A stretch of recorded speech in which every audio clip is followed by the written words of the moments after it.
Hello guys, this is your friend Naruto Audio Fanfics and we are back with a new fanfic. Which is what if Kyūbi helped Naruto awaken every great eye power, Godlike Naruto, Part 1. And if you enjoy this fanfic then please press the like button and subscribe to my channel for more fanfic like this. And now let's start the fanfic. There are 4 great dojutsus, the Sharingan, the Byakugan, the Rinnegan, and the Shishugan. There are several other dojutsus that are random offshoots of the originals. But none of them can truly compare to the original 4. For each of the original 4 have a second stage, the second stage being the double-edged sword. The 4 great dojutsus, however powerful, are also incapable of blending. No 2 dojutsus can create a more powerful hybrid. For when a dojutsu activates, it becomes a permanent part of them, and will be passed on to their offspring. The other dojutsu will remain in the genetic code. But if you activate one dojutsu, you cannot activate the others, even if they are in your genetic code.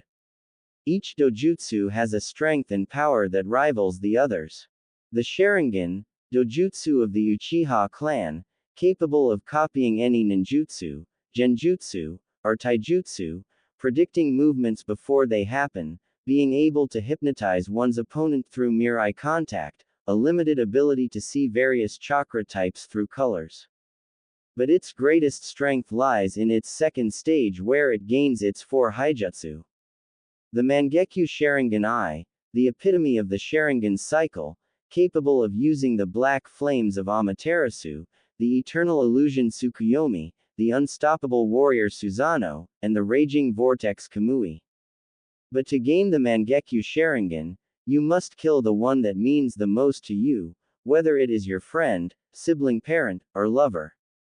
But when you gain the Mangekyo, its power will not last forever.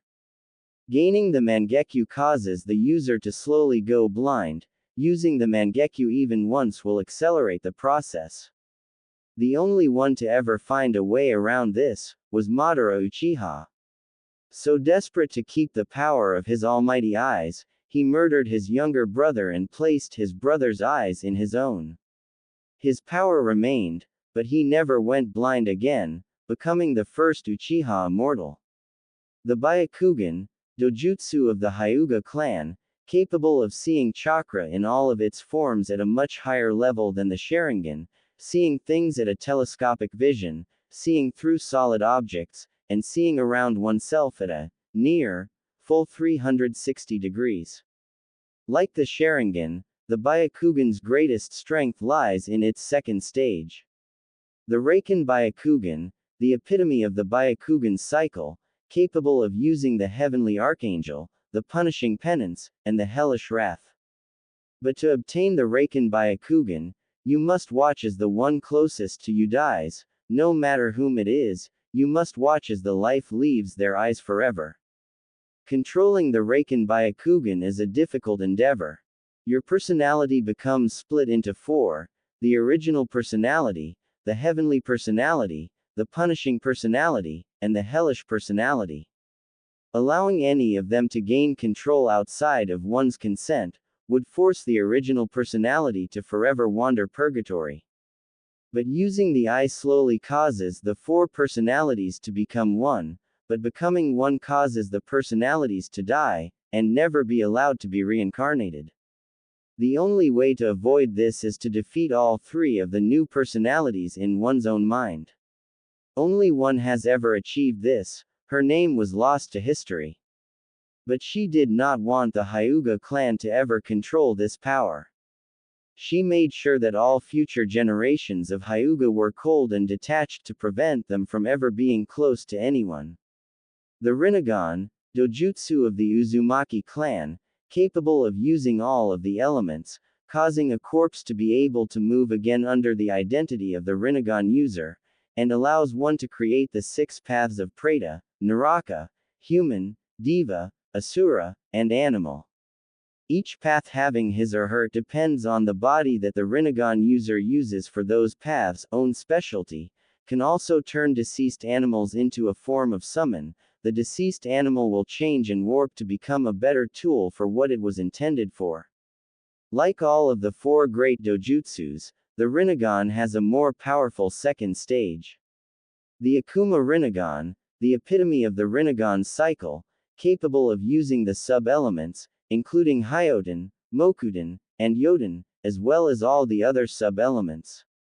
One can also actually place the original soul of someone and bring them back to life, whether it be in their old body or a new one.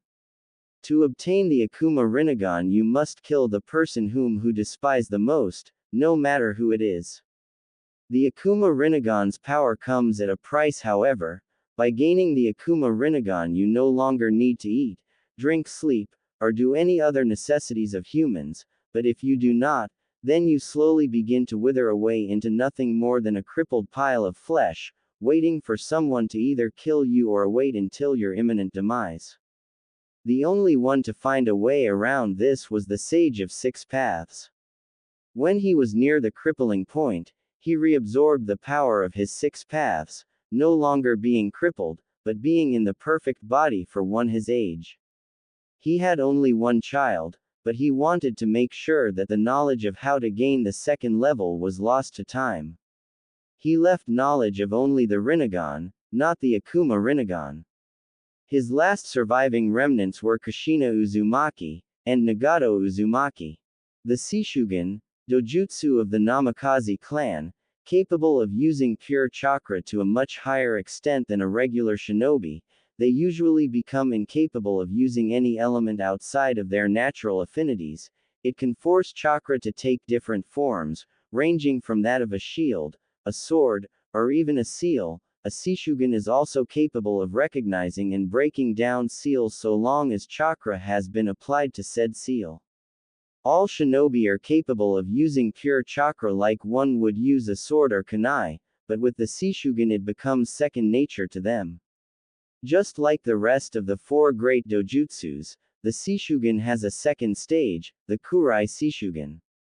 The Kurai Shishugan has the ability to instantly cast seals that have been broken down by the eye, can fire raw blasts of pure chakra with little effort, capable of manipulating the chakra within a jutsu that has already been cast, and warp the energy around oneself to a minimal degree.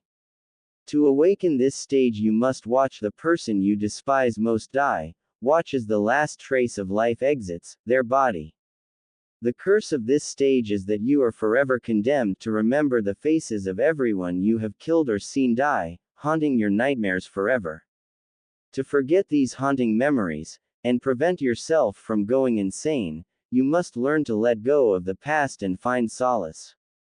One who succeeded in this endeavor was Minato Namikaze, the last of the Namikaze clan. Minato Namikaze created two extremely destructive techniques thanks to his Shishugan, one that only another Shishugan wielder could hope to use. He created the Hiraishin for his family's personal technique, and the Rasengan, that only his sensei was able to master without the Shishugan. Minato Namikaze, son of Noitra Namikaze and Hitomi Hyuga. His father was the last Namikaze, but refused to marry someone for anything but love, even if it meant the permanent destruction of his bloodline. He fell in love with Hitomi Hyuga of the Branch family. Their child grew up an orphan because they died fighting in the Second Shinobi War, dying in the other's arms.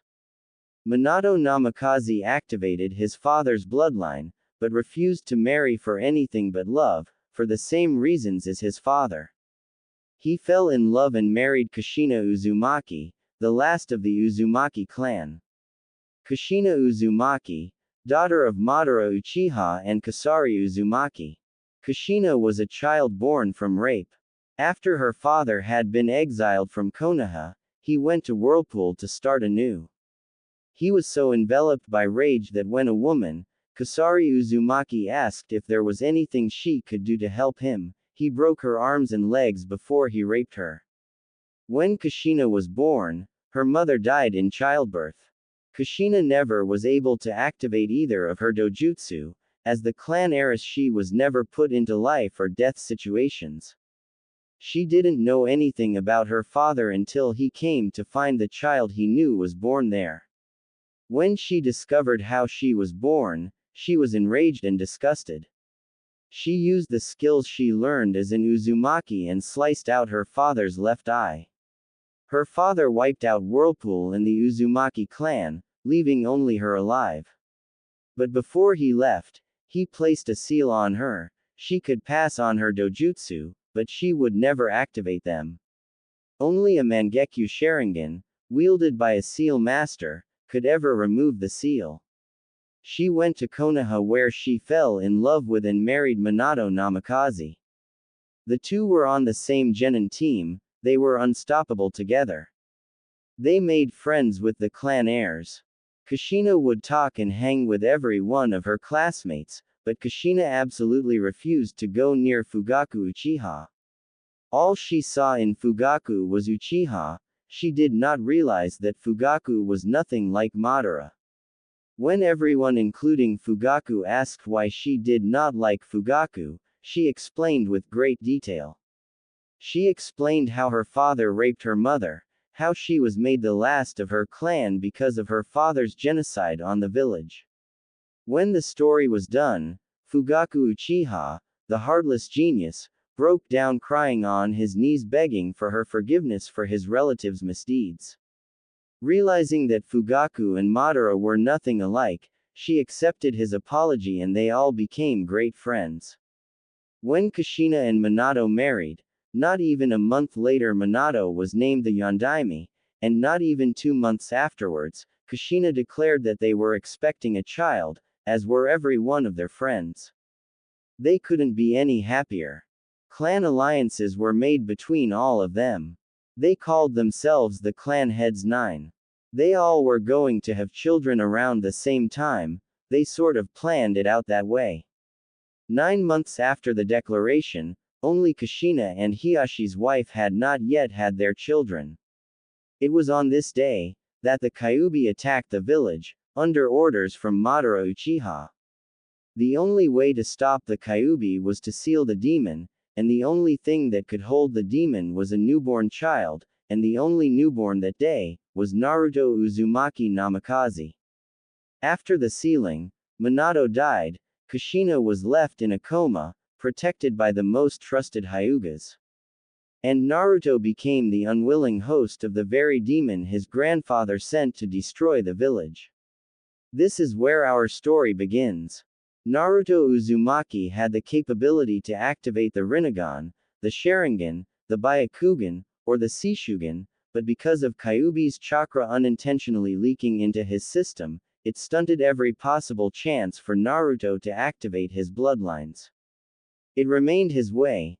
No matter how many times he was in a life or death situation, no matter how many times he was beaten near death, his bloodlines never activated. All that changed during Naruto's first C-rank mission. During this mission, Naruto, thanks to the very demon who caused his suffering, had achieved once thought impossible. He was now the only living holder of the most powerful I bloodline to date. Behold Naruto, of the 4 dojutsu. It was supposed to be a simple C rank, bring Tazuna the bridge builder to wave. They weren't supposed to be attacked by anyone other than bandits, they weren't supposed to fight ninja, but they did. They were fist attacked by the missing nin called the Demon Brothers, then they were attacked by Zabuza Momochi. Kakashi-sensei had defeated him, but before he could finish him off, he was taken by a female hunter nin, who was really his accomplice. They had trained the whole week to fight Zabuza, they thought they were ready, they were not even close. On the bridge, surrounded by mirrors of ice, was Naruto Uzumaki, holding the dead body of his best friend. Is this the first time you have seen a loved one die in battle? Is this the first time your heart has been wrenched out of its chest? Spoke the false hunter nin. Naruto just stood there, holding the body of the last loyal male prodigy of the Uchiha clan. No, this was not the first time Naruto had seen a loved one die, this was not the first time he had his heart wrenched from his chest. Oh, how he remembered that incident well. It would forever haunt his memories, until his dying breath. Flashback. It was October 10th. Naruto was sitting out in the rain, holding the cold body of a young girl with sparkling blonde hair and piercing green eyes. Her name was Chiyo. She had taken a wound to her that was slowly and painfully killing her. The culprit, a tall blue-haired man, a former Anbu that specialized in, he had lost his wife in the Kyūbi attack, and hated Naruto for holding the monster. Ha ha ha ha ha ha. How does it feel, demon, to see someone close to you die? Feel my pain before I do the same to you, monster. Yelled the crazed shinobi. Naruto felt rage welled up inside of him. All the rage and hatred that he had hidden over the years was finally released. He wanted to kill the bastard. He tried to hurt him by killing an innocent. He would die. You bastard, I'll kill you. Naruto ran at the man who was unaware of Naruto's attack. Naruto plunged the kunai that the man shoved into Chiyo's arm right into his heart. Naruto shoved the kunai deeper into his heart, staring into the eyes of the man that killed the person he cherished most. He hated the man. He had never hated anything, not hated anyone, more than he hated this man. He had endured Konoha's hatred towards him, so be it. But when he hurt Naruto's only friend, he would die. Naruto watched as the life slowly drained from the terrified and crazed eyes of the bastard shinobi. Join your family in hell, you son of a bitch. Naruto shoved the kunai one last bit into his heart, seeing the last bit of life drain from his eyes. Naruto stood up and ran back to Chiyo's side. No, Chiyo. Don't die, please don't die. Don't leave me alone. Chiyo looked up at Naruto. Naruto, please, I don't think I can make it. Naruto, please, kill me. Naruto was horrified. He couldn't possibly kill his precious person. Chiyo, please don't ask me to do that. We can still. Naruto, I'm dying. Please end this pain for me, please.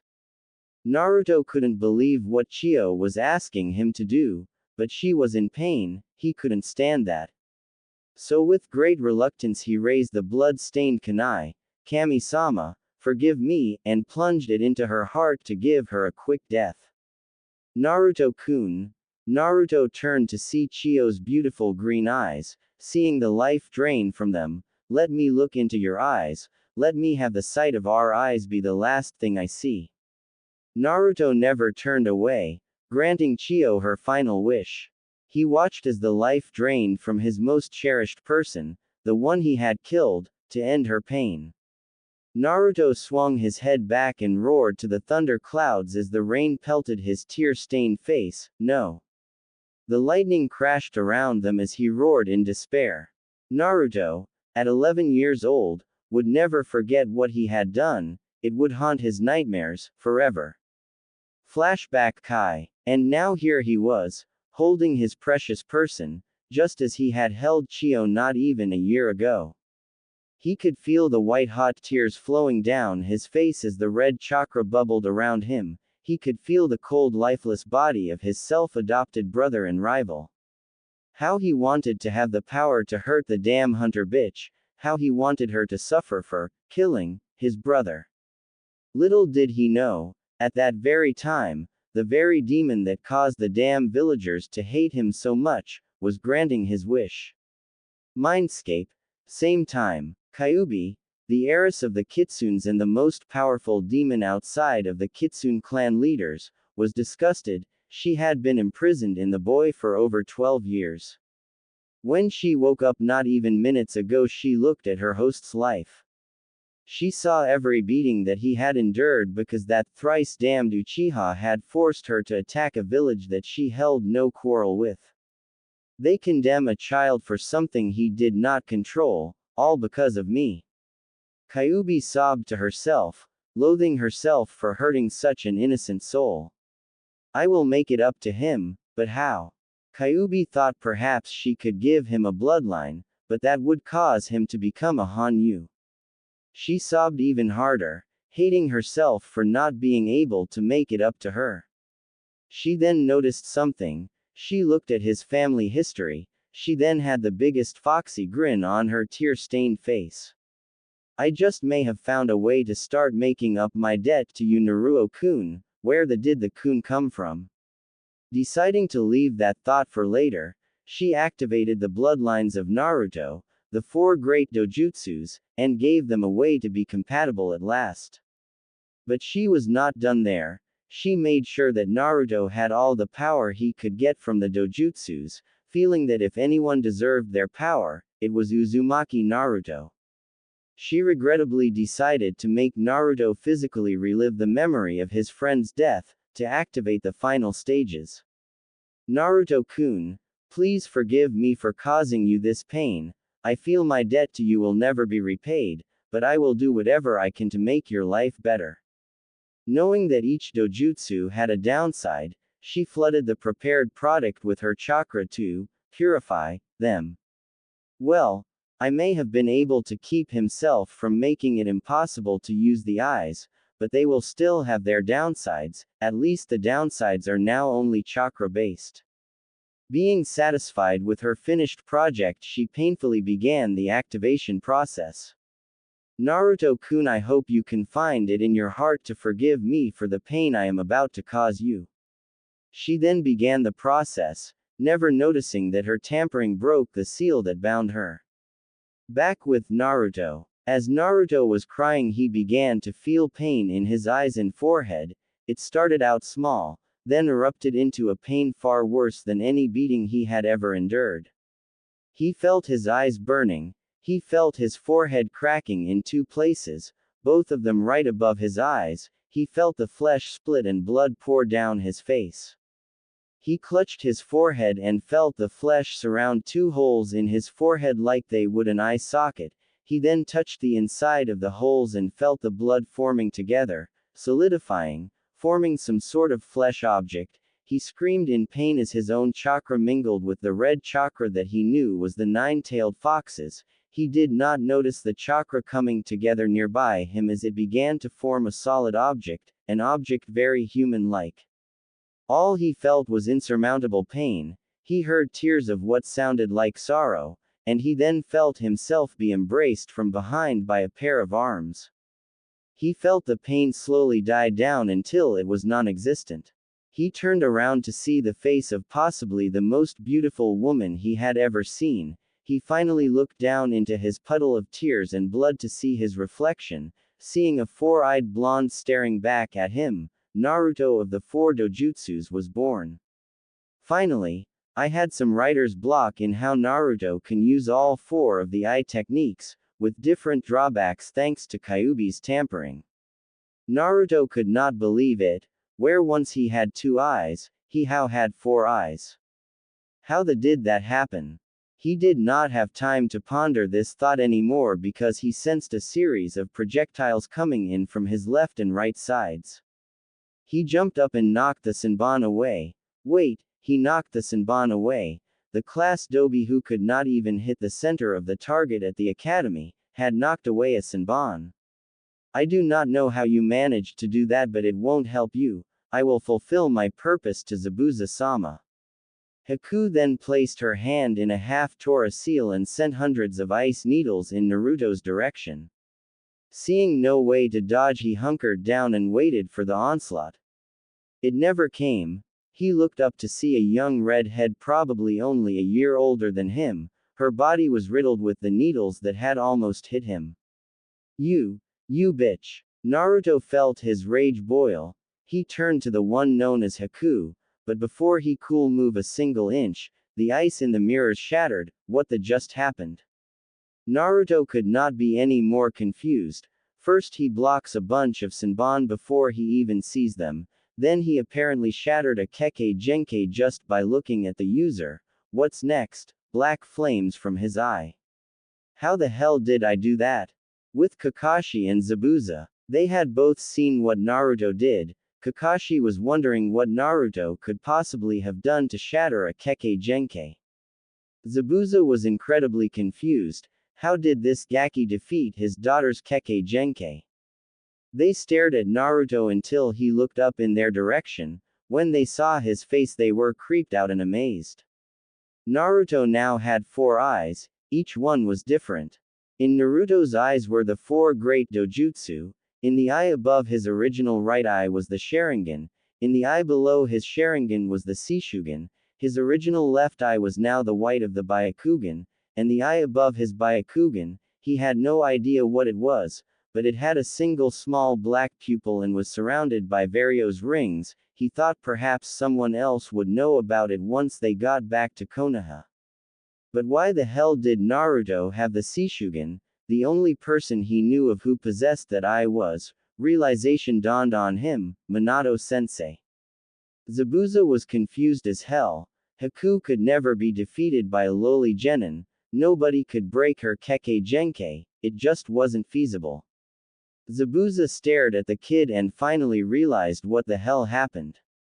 The child had the 4 great dojutsu, and they were in their second stages. That was how he did it. The Rinnegan's second stage allowed one to control the sub-elements to a degree. But how did this kid possess all 4 of the great dojutsu?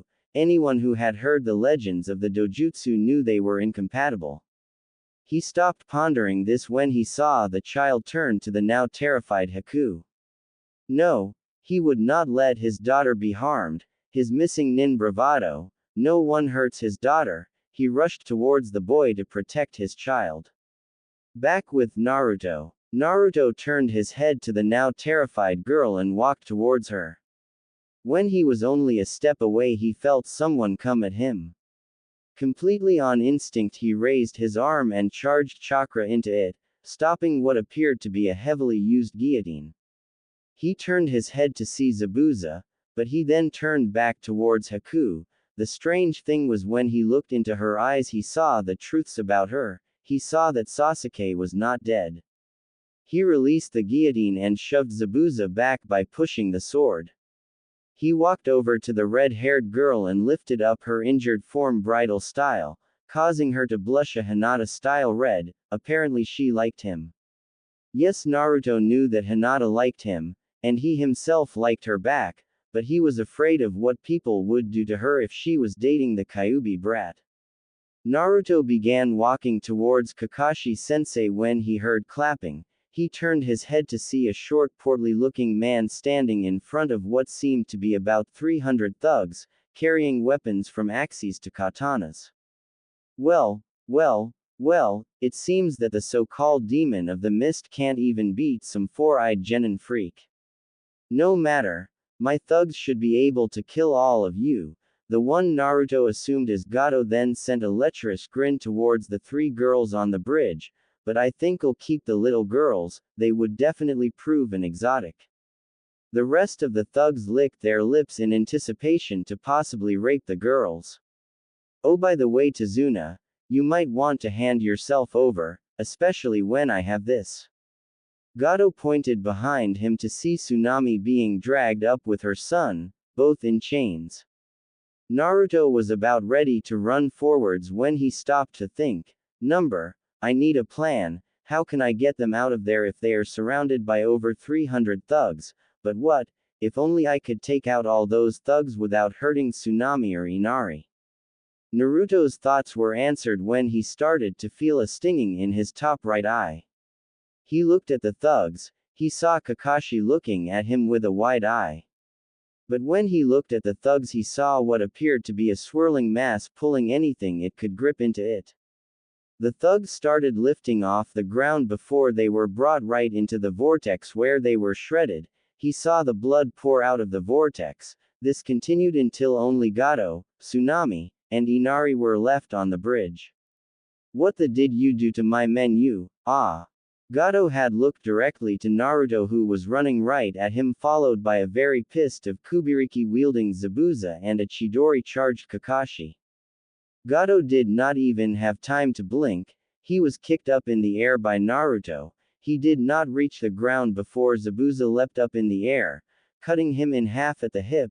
The last thing Gato saw was a ball of lightning being shoved into his face. Naruto was exhausted and fell to his knees. Shit, that took a lot out of me. Hey Kakashi-sensei, can I get a little help here? Naruto did not realize just how much chakra he used using all four of the great dojutsu's final stages. Kakashi was amazed. Naruto not only had the Sharingan, but the Byakugan, the Shishugan, and some other dojutsu. But the most amazing thing was that his Sharingan had morphed into a pinwheel shape. Naruto had the Mangekyo Sharingan. Naruto's was slightly different yet similar to Itachi Uchiha's. Naruto's Mangekyo was shaped like a three-point curved shuriken. It seemed to have a smaller petal arrangement inside each groove separating the points. Kakashi knew that the Mangekyo Sharingan was extremely powerful, but he wondered who of Naruto's parents had it. Kakashi decided to leave that thought for later. He went to help up Naruto when he was pushed aside and saw Naruto be embraced by Tsunami and Inari, both sobbing. "Thank you, Naruto-kun, thank you. If you hadn't killed those monsters, we would have been tortured and sold as slaves. I would have been separated from my only child to be used as a slave." Tsunami burst into tears while burying her face into Naruto's comforting embrace. 3 hours later at Tazuna's. Team 7, Tazuna, Tsunami, and Inari had arrived at the house with Zabuza, Haku, and the now identified to Kakashi, Kyūbi. They had to carry Naruto because he had overexerted his chakra, much to Sasuke and Sakura's ire and to the joy of Kyūbi. They had just laid Naruto's exhausted form on the couch before the questions started. "Alright, Kakashi-sensei, why the hell does Naruto have 4 eyes, why are the missing nin that tried to kill us here, and who the are you?" Sasuke was confused as ever seeing the Kyūbi. He was glad he activated his Sharingan, and was amazed that he held his own against the hunter nin. Kakashi did not know how to explain this without breaking any S-class laws. What could he say?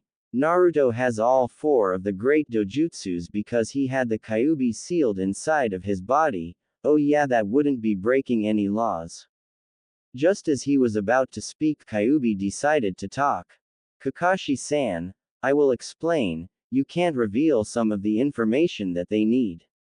Sasuke and Sakura were confused. What couldn't Kakashi reveal? "Now to begin, I will tell you who I am. I am the Kyūbi no Kitsune."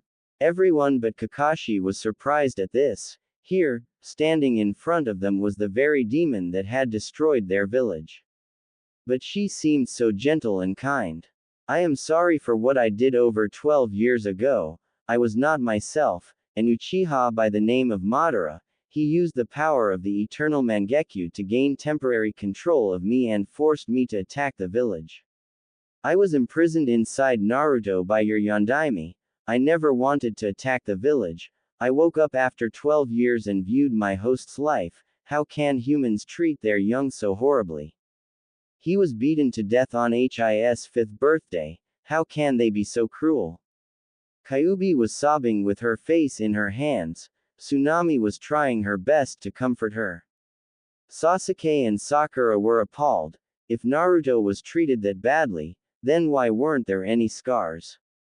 "Kakashi, if what she says is true, why aren't there any scars?"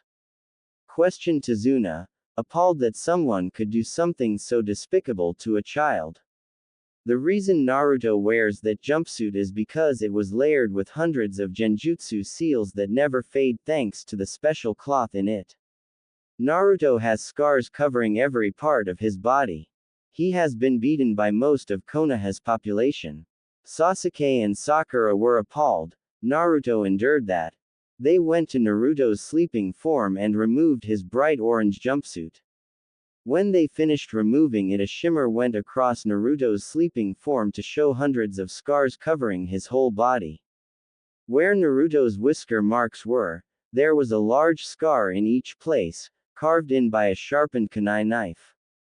They looked at Naruto's chest to see a diagonal scar leading from the top of his left shoulder to right below his hip. They also saw burn marks that seemed to come from Kaden Jutsu. Most of the burns were just rough skin now, but when they turned Naruto onto his back, it looked like he had the Kyūbi no Kitsune carved into his back with white-hot kunai knives. They looked at his right arm to show that it had been cut off and then reattached at some point. Not being able to take any more, Sakura ran from the room with tears in her eyes while Sasuke was shivering like a leaf. Kakashi, is this how your village treats its heroes? He saved your village by holding this demon, no offense, in his navel, and they beat him for something he could not control. I am wondering if we should ever hire from Konoha again after seeing what they did to a child. Tazuna was seriously miffed.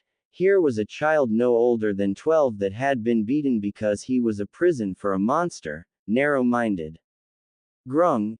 Everyone turned around to see that Naruto was now waking up. My head hurts like hell, damn it. Sakura and Sasuke were staring at Naruto. And Haku was wearing a blush seeing Naruto's well-toned chest. Why are you guys staring at me? Sakura handed him a mirror. Thanks, Sakura-chan. Naruto looked into the mirror to see 4 eyes staring back at him. I thought that was a dream. Naruto was now hyperventilating. Tsunami ran across the room and started rubbing her hand on his back trying to calm him down. What the happened to me? Naruto was saying his words in between breaths. Kyūbi came forward and began to explain. As soon as the explanation was done, Naruto looked into Kyūbi's eyes. He saw she was not lying. I forgive you. Then Naruto asked the question that everyone was wondering. Why the hell do I have 4 eyes? Everyone looked at Kyūbi, who had on an uncomfortable grin. She then told everyone how she went through his DNA and found a way for the dojutsus to be compatible. As well as the fact his second stage now only caused the major downsides if he overexerted his chakra or used what was left of Kyūbi's that was still in her body. At the end of it, Naruto did a very Hinata-like feint. Thump. Kyūbi looked from Naruto to the rest of the group and broke out in a huge grin. I think he took that rather well. Everyone's sweat dropped at the fact that the Kyūbi was little different than a teenager. They left the room to get to bed, but late that night Kyūbi and Haku stalked downstairs to sleep on either side of the now 4-eyed Uzumaki. Note that Naruto will not have the drawbacks of the original, but there will be others with the second stage of the dojutsu. Naruto will have to help them get through their second stage. Look at poll to vote on the last 5 girls in the harem. I finally managed to get the poll on my profile. Please go to poll for choosing of Kyūbi's name. Naruto woke up feeling well rested, but his head was still splitting. He would definitely have to figure out some way to use his new dojutsus without overdoing it. He was going to have a hard time finding an eye to hide them though. He could only imagine the villagers' reactions. Oh god, the demon shows its true colors. Let's kill him instead of understanding him while praising the man who made his life hell. Yeah, that would likely happen if he did not figure out some way to present this to the council. Unfortunately, without any living relatives, there was no way he could prove it. Little did Naruto know that the woman, who gave him life, was awaking from her 12-year coma. Heavily guarded Hyuga Hospital. Kushina Uzumaki was now waking up and opening her eyes after 12 years of hibernation due to birth stress. She did not know how long she was asleep. She thought she was asleep for a few days. I wonder where Minato Koi is. I can't believe I have been asleep for the past few days. She had thoughts of hugging her husband, hugging her child. Oh my god, Naruto, WHO has been feeding him. I have to find. Her yelling was cut off when the door to her room opened with a shaky-looking man around his 40s, and he greatly resembled Hiyashi. Hi. I just need to get out of here. Do you know where my son is?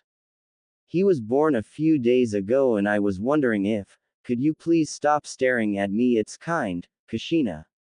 The old man jumped at her and enveloped her in a bone-crushing hug. Whoa there, old-timer. I don't swing that way. Kushina was confused. This old guy knew her and seemed relieved to see her. Who the hell are you? Are you an older relative of Hiyashi Baka? The old man seemed to gain a twitch in his forehead. Kushina, it's me, I'm Hiyashi. Kushina could not believe it. Here was her old academy buddy Hiyashi, in his 40s, The last she remembered he was only 29 years old. She slowly calmed down and asked the question that was now eating away at her. Hiyashi, how long have I been in a coma? Sigh. Hiyashi knew that Kushina would not take this well. Kushina, you have been in a coma for near 12 years. Kushina could not believe it. She could not believe it. She had been in a coma for almost 12 years. She had missed feeding her son. She had missed his first birthday. She may have even missed him graduating from the academy if he decided to join. Only one word escaped her lips: Naruto. Back with Naruto. Achoo! Naruto sneezed, completely waking him up. Someone must be talking about me. The thought of the villagers popped into his head. He seemed to suffer their ire even when he was out of the village. His thoughts of the villagers stopped when he felt the urge to use the toilet. Knowing that holding it would make it worse, he decided to get up, when suddenly realizing that he couldn't move. He panicked, thinking that he was going to be tortured in some way, tried to wiggle free to turn his head to the left and see the Kyūbi. So he wasn't dreaming last night. He tried to move the other direction and looked to see Haku. Now Naruto was really confused.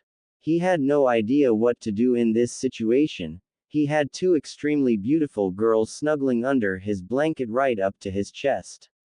He tried to move his hand when he brushed up against something, causing Haku to moan in her sleep. Shocked by the clearly pleasurable moan that Haku made, he looked under the low covers to find that while Haku wore a very thin silky nightgown, Kyūbi was wearing absolutely nothing. He now saw how beautifully fair Haku-chan's skin was. It looked to be as pure as the fairest snow. There was not a single flaw in any part of her soft skin. Kyūbi-chan's skin was also fairly beautiful. It had a slight tan to her skin tone. It looked like a beautiful burnt tan. It had a slightly rougher texture, but it felt so soft to the touch. Naruto was now subconsciously rubbing both of their skin, waking them up. Haku and Kyūbi woke up to find Naruto stroking their skin.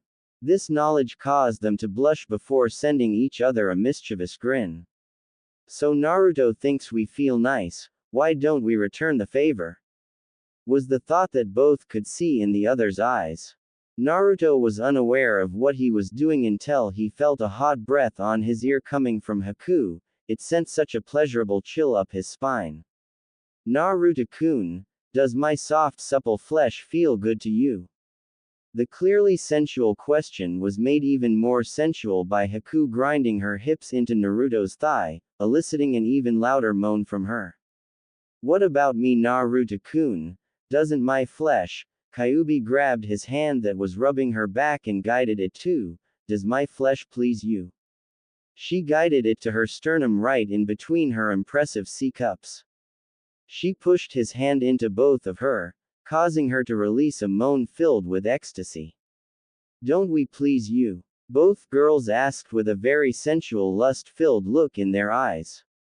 Naruto could not take it. He was used to getting beat up on his birthdays, he was used to eating poisoned food, he was even used to being stabbed near to death. This is not something he was used to. Two extremely hot girls were currently using his body as a pleasure toy. Running out of options, he did the first thing that came to mind. Ahhhhhhhh, Naruto yelled, skyrocketed himself off the fold-up bed and onto the ceiling fan just above him. A trail of blood signified he was trying to contain a nosebleed. Haku and Kyūbi looked at each other before bursting out laughing. It's true that they were attracted to the four-eyed blonde, but they did not expect their flirting to do that. They continued laughing until the wall separating the living room and the kitchen was busted down, showing a Kubiriki wielding Zabuza wearing bunny slippers, a Sharingan wielding Kakashi, and Sasuke with both of his eyes activated while wearing a shirt that said, "I love tomatoes." The sight that they came across could not be any more disturbing. Haku and Kyūbi were either or were wearing skimpy clothing, they were wrapped up in a blanket that looked like it had been recently thrown off, and Naruto was hanging from the ceiling, muttering about overly sensual girls, and how he was not an Orochigen. Zabuza was looking at his daughter and back at the twitching Naruto that had just been taken off the ceiling by a very proud-looking Kakashi. Haku, I think it's about time we had. Zabuza was dreading this. Why couldn't her mother do this? Oh, that's right, she was in Konoha waiting for them. The talk with Kakashi. Kakashi could not be any more proud of his student. He had gotten to sleep, not that kind of sleep you pervs, with two absolutely stunning ladies. Well, technically one was an all-powerful demoness. But both girls seemed to have an attraction towards him. And with his new bloodlines, he could fall under the Clan Restoration Act, meaning multiple wives. Kushina-sama would so kill me for the way I am going to corrupt my student. He knew that Kushina would kick his for corrupting any children. With Kushina had just stopped bawling when she felt a strange sensation run up her spine. Overprotective mother senses, tingling. At the mention of the word mother, she went back to bawling while Hiashi and his wife tried to calm her down. Natara was a beautiful woman. She was a refugee from the Hidden Rain village. Her eyes were a beautiful mauve and her hair was a stunning violet. If Hinata did not have short hair and the Byakugan, the two of them could practically be twins. Albeit one was taller than the other and was extremely possessive of her husband. Being possessive of what they claim as theirs is a problem that most women in Natara's family have. Hinata seemed to have carried that trait in regards to Naruto. Kushina had just been told about everything Naruto had endured, down to the last beating.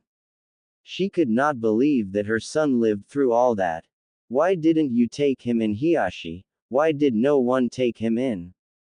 Kushina was angry. The alliance between their clans stated that when one of their own was in trouble, the other would come to assist.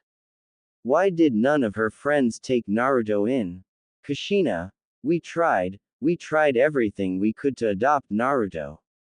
But the civilian council and the elders managed to block us at every turn. We managed to hold enough power to keep Naruto from getting executed. But that was as far as we could go.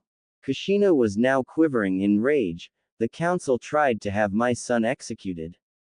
The venom in her voice terrified the room's occupants. Those are dead. Do you hear me? Dia Aadd. Kushina ran straight for the clothes that have been sitting on her bedside and pressed a seal her husband had placed on it and pulled out her special friend. She was now holding the same blade she had used to slaughter 117 Iwa and Kumo shinobi that were invading Konoha. This very same blade is what got her the nickname, the Red Death, and now she was going to use it on the who tried to murder her child. She started walking right towards the door before she was grabbed by her arms by Natara and Hiashi. Let go of me, I'm going to kill those bastards. Kushina was struggling from being in a coma for the past 12 years. No, Kushina, you can't go out here and kill, Hiashi. I can't believe you would allow these monsters to go on living after what they have done. Have you never wanted to hell my son? I have wanted to kill the who dare call themselves human beings for so long. The Hyuga elders and I, the branch house even, were ready to go out and kill half the village for what they did to Naruto, but before we could even leave the compound, Naruto found out about our plan. He begged Kushina, he begged us to not hurt the villagers, he begged on his hands and knees to forgive them. We wanted so badly to go out and kill every person who harmed him, Kushina, but we saw that doing that would only hurt him more than he already was. Kushina stopped struggling, she turned to face Hiashi. How? Kushina was confused, how could he stand them after what they have done? Kushina. This time it was Natara who spoke, for some reason or another he sees the village as precious to him. He often talks about how great his family must be, but he sometimes wonder if they abandoned him. If he saw you, his own mother, after so long, kill every villager who had ever wronged him. Naruto would go insane. He would more than likely run away from the village and hang himself for the dogs to eat, before coming near you. The conflicting emotions just would not process properly in his brain. Kushina remained silent. She was right. If her child saw her do such a thing, his own mother, killing anyone he viewed as precious, he would kill himself to relieve him of his mental torment. Kushina broke into tears, thinking that she had failed as a mother in every way. Back with Naruto, Kakashi-sensei had just finished giving him the talk. Did sensei really have to use his damn perverted book for reference? He saw Haku walk out of the room with Zabuza before she started blushing tomato red at the sight of Naruto. Naruto was not faring much better. He could not even look in Kyūbi, Sakura's, Tsunami's or Haku's directions without having to cover his nose to stifle a nosebleed. He walked into his room and decided to check out his wardrobe. He was still wearing the same, Kill Me Orange, jumpsuit. He loved the jumpsuit, not because it was orange, but because it was the first and only gift he had ever received. He knew it was from Kurenai and Anko. The two of them always were looking out for him when he was a child. He knew that they thought he was cute. Every time he looked into their eyes he saw a weird sparkle, the same time he saw, in Hinata-chan's eyes. The realization hit him. The Genjutsu Ice Queen and the Snake Mistress loved Naruto, but why? With Kurenai and Anko, achoo! Both of the beauties sitting at the table sneezed. Whoa! Someone must be talking about us, was Kurenai's reply. I wonder if it's Naruto-kun. No, bad Kurenai, he's 8 years younger than you.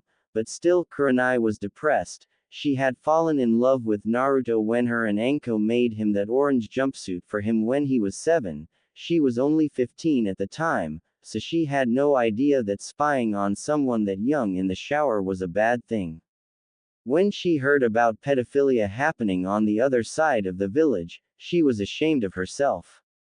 She tried to forget her feelings for Naruto, but she couldn't. She had fallen for the blonde fox boy. Anko was in the same boat. She remembered how she fell for the little Gaki who was 6 years her junior. She remembered that it was thanks to Naruto that she still had her innocence. Flashback. Anko had just been declared innocent by the Hokage for being a traitor and was now walking to her new apartment. She was just about to unlock the door when she was grabbed by her arm and then thrown into an alley. She looked up to see the faces of the council members who were adamant in her execution. They were wearing very lecherous grins. So the snake whore thought she could walk home alone without being assaulted. You may be allowed to live by Hokage's word, but we are still going to punish you. But we are going to have lots of fun out of it. The 3 councilmen, who were probably in their late 30s, were advancing on Anko, who was no older than 10. Anko was scared. She was so terrified. I'm going go furs, ithns I ned's a gud.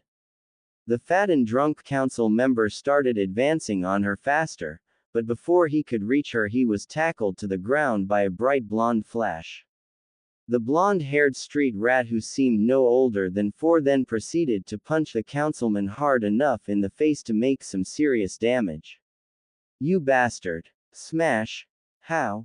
Smash. Dare. Smash. You. Smash. Do. Smash. Something. Smash. So.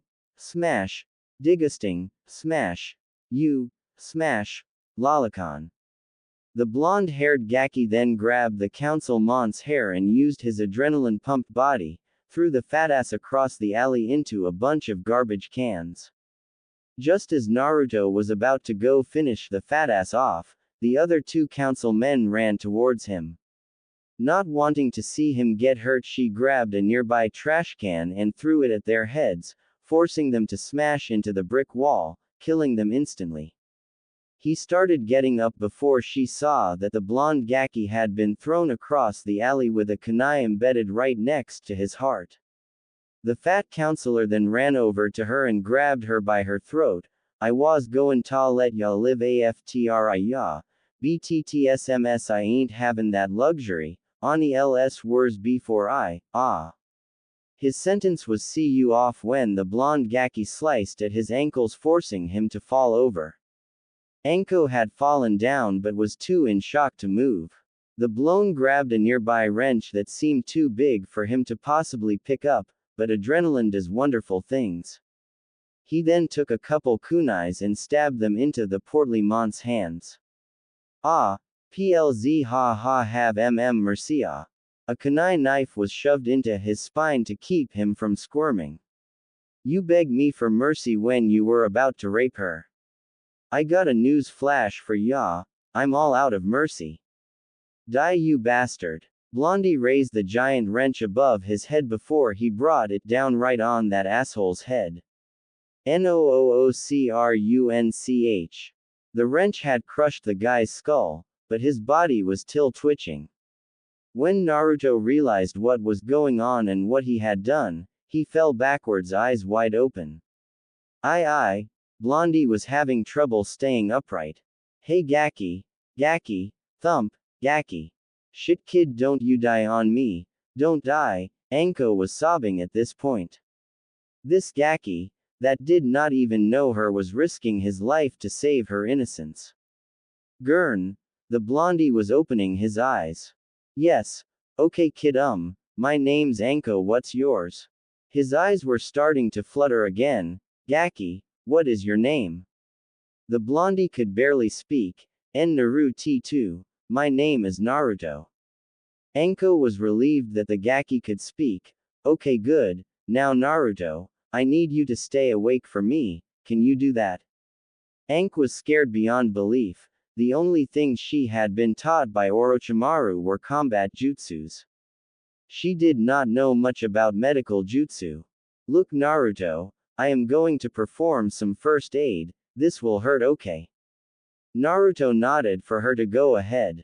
The first thing she had to do was rip out the kunai knife. She looked at the Gaki as she ripped it out. He barely flinched. The idea that he had enough pain tolerance to be able to barely feel a kunai being ripped from his chest was terrifying. What have you gone through to become so strong? She had no more time to ponder this, she had to dress the wound now. She spent the next 5 minutes making quick stitches in the skin to slow the bleeding while applying pressure. Not even a minute after finishing the stitching, a young Iruka found the alley and saw the 3 bodies, Anko covered in blood, and the demon brat. Noticing the sneer that Iruka was sending at the boy, she instinctually hugged him close to her chest. The demon brat has killed people, hand him over so we can end this monster once and for all. No, he saved me, he's a demon girl, he killed my parents, he has to die before, Iruka's sentence was cut off when Anko lashed him across the bridge of his nose with the same kunai knife that was in Naruto's chest. Not another word. This was not the usual Anko. The usual Anko was scared and submissive, this was cold and ruthless, a true shinobi, brought out by her desire to protect the one who saved her innocence and life. Before she could make another move to hurt the scarred genin, 2 Anbu showed up and began to advance on her. Not trusting anyone tonight, she brought Naruto closer to her chest while holding a kunai at the ready just in case. Ms. Mitarashi, we need to take him to the hospital. The silver-haired Anbu member tried to pry Naruto from her grip, but she refused to let go. Please Anko, we need to. No, I am going with him, I am not letting him get hurt. The 2 Anbu looked at each other before nodding. The large bear-masked Anbu then picked up both Naruto and Anko, neither one letting the other go. They then jumped off into the distance to the hospital. About halfway there, Naruto woke up and stared into the beautiful purplish tan eyes of Anko. Mitarashi, pretty, was all Naruto said before passing out again. Anko began to blush. Did he just call me pretty? She looked at the whisker marks of the poor Gaki. She felt a warm feeling in her chest. For the first time in months, Anko smiled. She snuggled into Naruto even more. Naruto-kun, yes, Naruto-kun. The Anbu could only smile at this scene. Anko and Naruto, both outcasts looking for acceptance, it couldn't turn out any better. Anko could not help it. She had fallen for the Gaki the day he saved her innocence. She had so badly wanted to go up and tell the little Gaki how she felt. She knew Kurenai liked the kid as well, and she was curious as to why that was. Kurenai, said Genjutsu mistress turned her head, why do you like Naruto? Kurenai blushed at this and looked away from her longtime friend. Come on Kurenai, you know why I like the Gaki, but I never found out why you liked him. Two of them had been friends for years. Kurenai at one time did not care either way about the boy, until she saw the scars that riddled his body. She began stalking the boy whenever he was home. She remembers the time that she and Anko had made the orange jumpsuit he wears so much. Flashback. Naruto had just woken up. It was now October 10th, his birthday, and he was now 6 years old. He wanted to go to the academy, but he didn't want anyone to see his scars. If there was one thing Naruto could not stand, it was definitely pity. He had just finished washing his toothbrush in boiled water and went out to the living room, where there was a square package. Outside Naruto's window was Kurenai Uehi and Anko Mitarashi. They knew that the Gaki did not have any skills in Genjutsu, so Anko made a specialized jumpsuit out of a lightweight, durable fabric. While Kurenai applied everlasting Genjutsu seals. They had made the jumpsuit and placed it in the middle of his living room inside a square cardboard box. They were now watching as he picked up a long stick from behind his furniture and started poking the box before jumping behind the furniture. Wow Anko, when you said this kid was paranoid, you were not kidding. Kurenai had never seen anyone, much less a 6-year-old act so cautious of a present. They watched him repeat the process at different angles until he went to the box, threw off the top, and ran back behind the furniture. He slowly walked towards the box with the jumpsuit in it. He pulled it out and then, just like a curious animal would, he played with it. Kurenai had to stifle a giggle that threatened to come out. When he was done playing with it, he decided to try and put it on, but then there was knocking at his door. He looked around for a place to hide it. The only place it could go is out the window. He ran to the window and threw it out, hoping it would catch on something. Kurenai and Anko were furious for a second seeing him throw it out the window, until they saw 3 old drunks barge into his house and destroy everything that he owned right before they tried to beat him. Unable to take any more, they jumped through the window and kicked all of the drunks' asses. They then went and grabbed Naruto and ran to the hospital. Late that night they go back to check on Naruto in the hospital only to find a trail of blood leading back to his apartment. They followed it all the way up to Naruto's apartment, to find him sleeping on the floor with the same jumpsuit that they had made. Kurenai was astounded. He risked blood loss for a gift. She saw him stir as he opened his eyes. He looked into her crimson orbs. He said a single word to describe the angel he saw, beautiful. Kurenai was blushing. The boy had just called her beautiful, but he wasn't being snide about it or trying to get into her pants. He said it because he genuinely thought that. They had both fallen hard for the Gaki, but they knew they could not share him. Unless he somehow came back from a mission with a Kekkei Genkei, he was going to be allowed only one wife. How lucky they were that that was the current case. Naruto was starting to get really confused. All evidence points that Kurenai Uehi, the Ice Queen of Konoha, and Anko Mitarashi, the Snake Mistress, had the hots for him. Oh boy, if his assumptions were true, then he was going to have a heyday with Kakashi. He wondered how they would take his new look. He certainly hoped they did not hate him for the extra eyes. Naruto wondered if this new eye form would be passed on to his children, considering he ever had any. Little did he know that someone was determining that back in Konoha right this minute.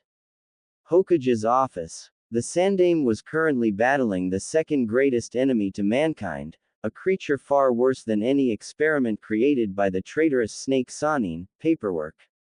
He cursed whatever god. He was currently reading through the report that Team 7 had just sent via Messenger Eagle. Sigh.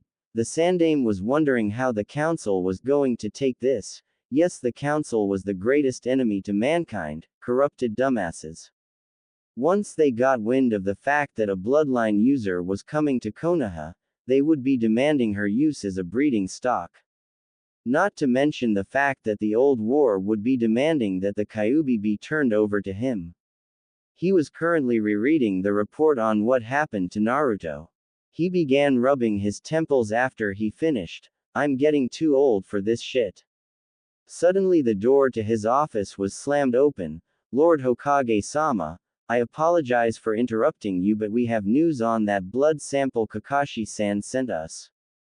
Kakashi had sent a blood sample to Konoha a few days ago. Kakashi was wondering if Naruto's new condition would be passed on to his children. And I must say, sir, that it produced interesting results. Well, what have you discovered? Sarutobi was getting anxious. How the hell did Naruto have all 4 dojutsu running through his veins? Minato was the only one of Naruto's parents with an active dojutsu. Could Kushina have hidden hers too well? Sir, it would seem that the blood sample contains all 4 of the dojutsu, the difference being is that they are compatible. Apparently the major issue with dojutsu is that since they are dominant genes, one either becomes inactive or they never manifest. This is due to the fact that the human eye can only contain the chakra network for a single dojutsu. But the DNA sample shows that the DNA was altered in that the body managed to gain 2 extra eyes, and then placed a single dojutsu in each eye. And judging from the sample, this would be passed on as a fully dominant trait, all 4 dojutsu, with all the strengths of the originals. We now have the most powerful dojutsu bloodline to be created from experimenting with dojutsu. Sarutobi was sitting there with his mouth wide open, the most powerful dojutsu bloodline thus far. Amazing. Experiments with the Byakugan over 80 years ago in Mist created dojutsu that basically blinded the Byakugan. Amazing that Naruto no could become the most powerful dojutsu shinobi. But that's not all, sir. It appears that Naruto has all the benefits of the dojutsu's second forms. But the drawbacks are far less than what their predecessors were. Sarutobi could barely keep himself conscious. Naruto could use the Mangekyo Sharingan without going blind, but what about the other dojutsu? What were their second forms? At this point, one more bit of shocking information and he would lose consciousness. Suddenly the door flew open revealing Natara, wife of Hiashi Hyuga, Lord Hokage. Kushina woke up. Thump. Natara looked at the Sandaime's desk to see him lying on the floor. What did I say? Back with Naruto. He was currently walking around town to see if he could not find a store that did custom clothes. He was having a difficult time not feeling uncomfortable because of all the stares being directed at him, stares of admiration. This was new. Usually people were staring at him with hate-filled eyes. Finally he found a shop that made clothes and gear.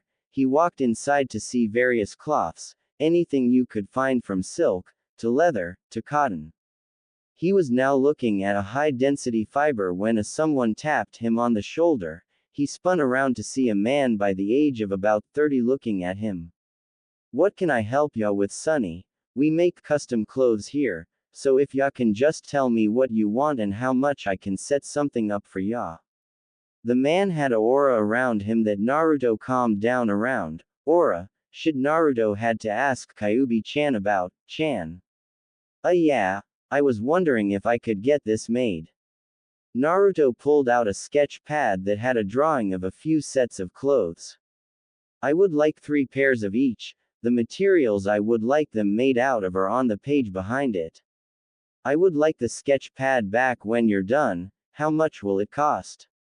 Naruto had been trying to get those designs made for a long time, but no store in Konoha would even let him in the front door. He had the money, it was finding someone who would help that was hard.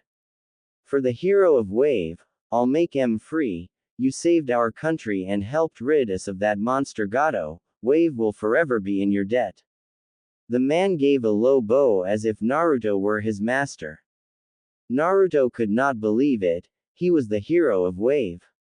He wondered if that was the reason all those girls were staring at him. Well shit. Sir, are you sure? Wave is still recovering from Gato's regime. Do you really want to do all this for free? Yes, I lost many a friend to that Gato. You avenged their deaths for me, for that I am grateful. Giving you free clothes is the least I can do for you. As soon as Naruto handed him the designs, the man ran to the back to begin making them. Naruto then began walking through town until he found an old weapons shop. He decided that kunai knives weren't exactly the best weapon for other ranges of combat besides throwing. He went inside to find one of the most amazing assortments of weapons he had ever seen. He could only imagine what that girl who runs the weapon shop that he usually buys fro would do if she saw this place. On one shelf there were beautifully designed axes that could probably cut someone in half. On another shelf were staffs that could probably break someone's bones. He kept on looking around until he stopped at a door. Something seemed to call to him. He walked inside the door and found a completely new arrangement. Here were beautifully ornamented weapons that echoed a call of power. But only one weapon caught his eye. It was a beautiful curved sword, the handle curved towards the front, the pommel only covered one side, but the blade looked as if it was made of water. Yet the blade had a solid form. The blue that was the blade had odd ornamental designs all over it. Think water sword from Prince of Persia warrior within. He reached for it. It was calling to him. Just as he was ready to pick up the blade. No, don't touch it. But it was too late. Naruto had grabbed his sword. Nothing happened, but the sword felt right in his hands. The man was shocked. No one had ever been able to pick up that sword. Every other person had their arms sliced to bits by a whirlpool created by the blade. Sir, what is your name? If this child was who he thought he was, then the blade in fact was his. My name is Naruto Uzumaki. The man gasped, and Uzumaki yet lived. He had spent years in this country, waiting, hoping that an Uzumaki was still alive. Why do you ask, sir? My name is Toshiro Kusagana. My family originated in Whirlpool. We were the greatest weapon makers in all of the lands. The sword you hold was the product of my clan and yours, our arts in sword making, and the Uzumaki ability to use the elements. Only a member of the Uzumaki clan can use it though. My clan can hold the weapon, but the weapon is impossible for our clan to use.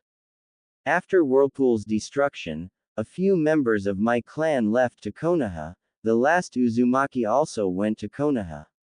We were all so young, and we saw our whole village slaughtered by a monster. What destroyed your village, if I may ask? Naruto wanted to know what thing had the power to destroy the village that his family came from. He turned around to face the man. Well, it was Whaaa. The man jumped back and ponted at Naruto. Th that ei. He was ponting to Naruto's Sharingan. Naruto was trying to deactivate it, but he had no knowledge of what Kyūbi did to give him the dojutsu in the first place. What? My Sharingan. Why are you so scared of it? Because the one who destroyed our village, the one who raped the Uzumaki clan head, the one who killed all the Uzumakis leaving only his daughter alive, was Madara Uchiha. And if my assumptions are correct, considering you wear a Konoha headband on your arm, your grandfather. Naruto was shocked. Was he really related to that man? No, Madara Uchiha was a monster given human flesh. Was he really the son of one born from rape? Was he really the grandchild of the same man who forced Kyūbi-chan to attack his village? If he was, if he in fact was the grandchild of that monster, he would see to it that Madara Uchiha was destroyed, once and for all. If I am related to him, can I ask you something, who was his daughter? His daughter was the most dangerous member of the Uzumaki clan. She was only 9, but she managed to fight Madara Uchiha and remove one of his eyes. I only hope she is still alive. A question of my own, why do you have 4 eyes? Naruto then proceeded to tell him what happened. When the story was done, the man decided he would come to Konoha, if only to honor the alliance their clans possessed. Naruto was walking around town looking for a ramen stand. Ramen, he remembers when he first tried it. Ayame was such a sweet girl. She always stared at him while he was eating. It was certainly not uncommon for girls to stare at his whisker marks. He wondered what she was thinking right now. With Ayame. Ayame had just sneezed. I wonder who's talking about me. Maybe it's, no, it couldn't be Naruto. Ayame had a little crush on the blonde Gaki. She was 3 years his senior and she was falling for him, hard. She fell for him about a month after she found him in an alley. Flashback. Ayame and her father were walking back to their shop. It was currently snowing. Ayame was only carrying a few bags while her father was lugging the cart that held the materials for the ramen. Ayame was only 8. She had no friends since she spent most if not all of her time working in the ramen stand since her mother died. He was walking past an alley when she heard a trash can fall over. She turned and looked to find a boy no older than 5 wearing only rags, huddled up in a pile of snow. Daddy, there's a boy here in the snow, come quick.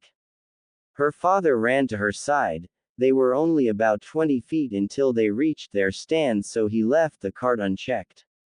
When he got to where his daughter was, he had the most horrified face she had seen him ever wear. Ayame, run to the stand and unlock the doors, I'll carry him inside. Ayame did as her father said and ran to the stand. When she opened the door, she turned on the heat knowing the little boy would be freezing. Her father came in seconds later and placed him on the couch. Daddy, why was the little boy in the snow with no clothes on? Won't his mom and dad be upset? Ayame did not know that the boy was an orphan, nor did she realize that he had been beaten and left in the middle of an alley to die. Tuki wanted to keep it that way for a while. Gurn, the little boy was waking up and began to open his eyes. Ayame and Tuki got closer to the boy to make sure he was okay. When he opened his eyes, he blinked them twice and then, he jumped off the couch and ran under the table shaking like a leaf, mostly out of fear. Ayame had never seen a boy so hurt before. He was only 3 years younger than her and he looked like he had been beaten repeatedly. Daddy, why does that boy look like he has been beaten? He isn't even old enough to defend himself. Her father took her into another room and explained everything to her. When her father was done, she ran to the little boy, grabbed him out from under the table, and hugged him to her chest. Naruto was terrified. The little girl grabbed him and was now squeezing him. She's trying to choke me to death, let me go. No, Ayame was trying her best to show the boy affection. Let me go. Naruto was sobbing, he was so afraid. No, I'm not going to hurt you. After 5 minutes of struggle, he finally gave in and let her hug him. He fell asleep in her embrace. Ayame just kept holding him to her while stroking his hair. She looked at the little boy her father called Naruto. She looked at the boy's lips and wondered what they felt like. She placed her finger on her own lips before feeling his. Her lips were soft, but his lips seemed chapped. She wondered what it would feel like if she kissed him. She got her lips closer to his before kissing him, waking him up. When she finished her 5-second long kiss, she saw that his eyes were wide open and he had an enormous blush. She smiled at him, which sent him over the edge. Thump. Daddy, Naruto-kun is not moving. When her father got into the room, she explained what happened, causing her father to crack up laughing. Ayame remembered how the next day, Anbu came to their shop and ordered them to hand over Naruto. Her father refused, saying that unless Naruto got an apartment he would be staying with them. A month later, a few drunks broke into the store while her father was out. She was so happy Naruto saved her that day. Flashback. Ayame was washing the dishes when the door to the stand was kicked open. Two drunks came waddling in and destroyed the kitchen. "Where is the demon brat? Tell us now, you bitch." The less drunk of the two grabbed her throat and shoved her to a wall. "Why don't we mock her, wan ta luz?" replied the other drunk with a lecherous grin on his face. The other drunk agreed and was about to start molesting her when he had a knife shoved into the arm he held her with. "Don't you dare touch her, you faggot." Naruto was severely pissed. He hated rapists and child molesters more than anything. The only person who was more dangerous than him was Jiraiya when it came to rapists and child molesters. Naruto ripped the knife out of the monk's arm, making sure that the man could never use it again. He then charged at the other man and buried the blade in his ribcage, eliciting a drunken scream before he fell over from the pain. The other drunk who was clutching his arm ran towards the blonde, intent on killing him. Ayame took a nearby ladle and threw it at the man, hitting him in the head. The man turned around and ran towards Ayame, but he didn't make it 5 feet before Naruto hit the man in the knee with a bat they had brought in, forcing the knee to bend backwards. The monk's head smashed hard enough into the ground to knock him unconscious. The other drunk grabbed Naruto and stabbed him right through the arm with a knife he had brought with him. He then began to advance on Ayame with a lecherous grin. "I am goin' ta fuck ya fucking whore." The man grabbed Ayame by the hair and threw her to the ground while ripping off part of her shirt. The man started getting closer and was about ready to lick Ayame's face when someone grabbed his tongue. Ayame turned to see that it was Naruto. His next words terrified the drunk whose tongue he was holding. For trying to do dirty one so beautiful and clean, Naruto raised his head a bit so the drunk could look into his cold, merciless eyes. "I'll rip your tongue out at the seam." Naruto yelled out the last part as he dug his fingers deeper into the drunk's mouth, before ripping his entire tongue right out. "Aahhhhhhhh." The drunk had blood running down his mouth as he screamed before he was kicked in the face by Naruto, sending him headfirst into the oven, knocking him out cold. Ayame looked at the blood-covered blonde. He had risked his life to save hers. She had never met anyone who would ever do that for her besides her father. This boy, who she had barely known a month, who was terrified of getting a hug from her, had just risked his life for her. Ayame Ichiraku was in love with Naruto Uzumaki. Ayame wanted so badly to tell him her feelings, but she thought he would reject her the moment she tried. She was so self-conscious about being rejected since she never had a boyfriend. She only wished Naruto would come back from his C rank. He wanted to get Naruto before any of the other girls got to him. Ayame. She turned around to see her father. Ever since the incident where Naruto saved her life, her father had managed to gain enough support from the various clans and a few civilians to gain an upper seat on the village council. "In 1 week I will need you to come to a council meeting. I know you usually hate them, but I think you will like this one." "Why, father?" Her father gave her a mischievous grin. "You'll see." With Anko and Kurenai. Anko and Kurenai were talking about missions and about little things they knew about Naruto in between. They were about ready to leave when an Anbu came up to them. "Kurenai Uehi, Anko Mitarashi, the Hokage has requested that in a week's time you be present at a council meeting." He knows how much you hate them, but he gave me this letter to give you too. After handing them the letter, he shunshined off. Kurenai and Anko looked at each other before looking at the letter. They both opened the letter and began reading. After finishing, they jumped up in the air, hugging each other in a fangirl squeal. The letter dropped to the ground, revealing its contents. Dear Anko and Kurenai, I realize how much both of you like Naruto.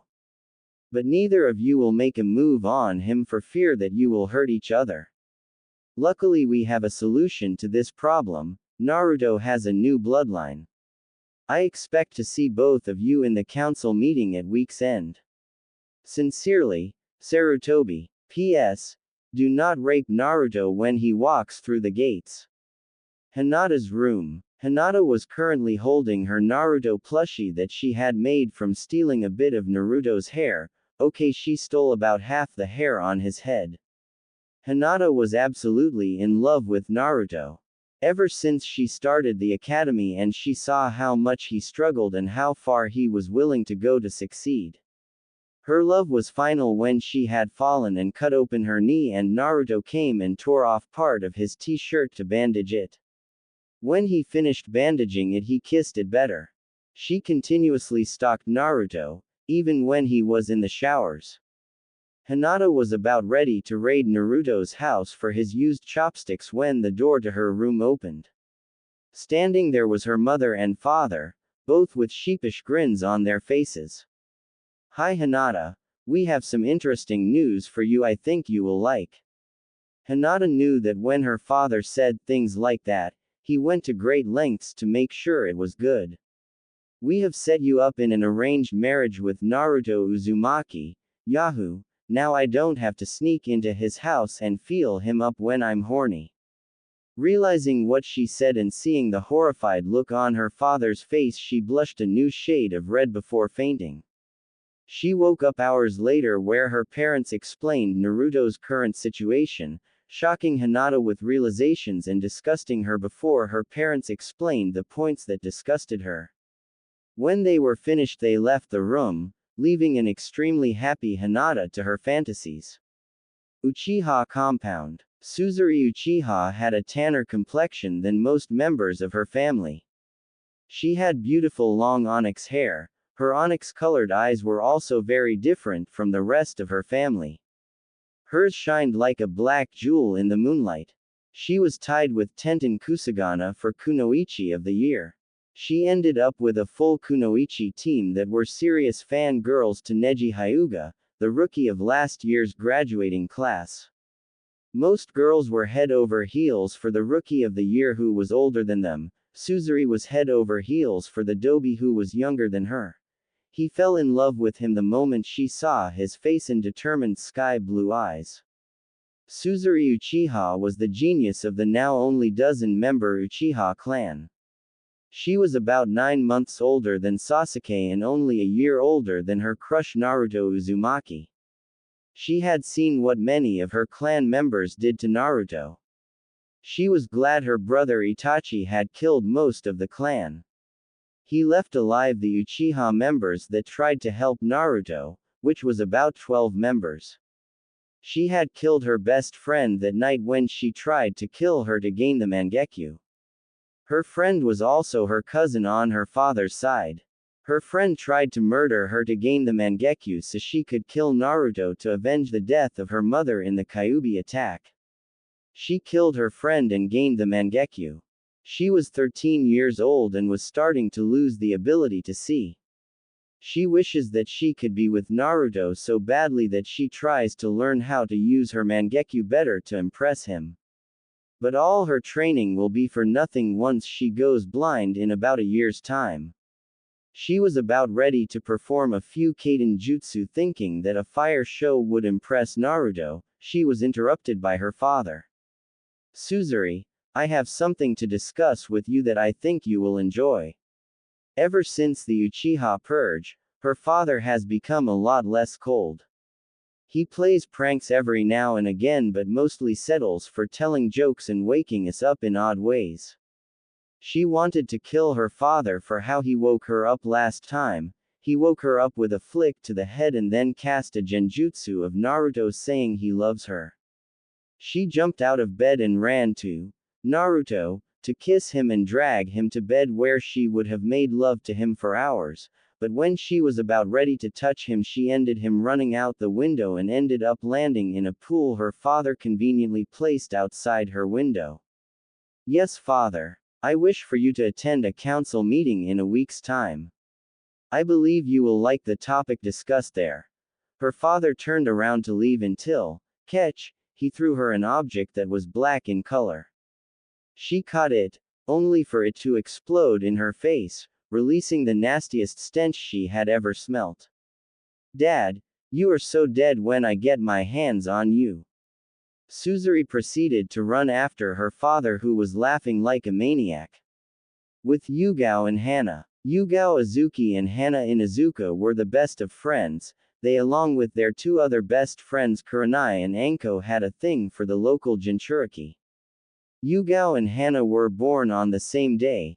They hang out in all their free time, and most of their hanging out involves stalking Naruto. They both remember how they fell for the Gaki. They thank the heavens that the boy 6 years their junior did what he did. Flashback. Yugao and Hana just finished celebrating getting into Anbu. They were both 14 when they passed the test to get in. They were both on the same Genin team with Hayate Gecko who was just becoming Jonin. They were now walking home after the party. Just when they were about 4 blocks from their condo they were surrounded by about 5 Anbu hopefuls who did not graduate.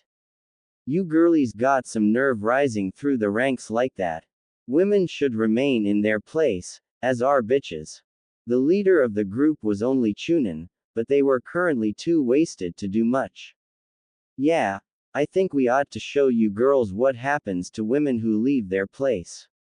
One of the guys knocked them to the ground while the others pinned them. I'm going to rape you little girls until you beg us for more.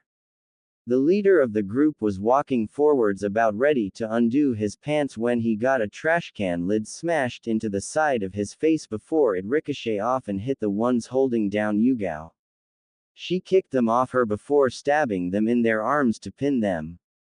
She then kicked off the ones holding down Hana. Hana proceeded to shove her new Kodachi into their arms. They got up to finish off the other guy when they saw him holding up one Naruto Uzumaki.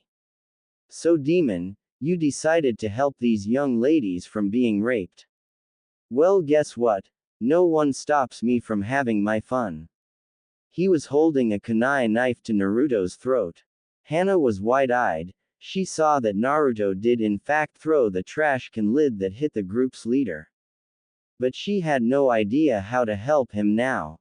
Yugao was shocked. She had never liked the kid, seeing him only as the demon that killed her parents.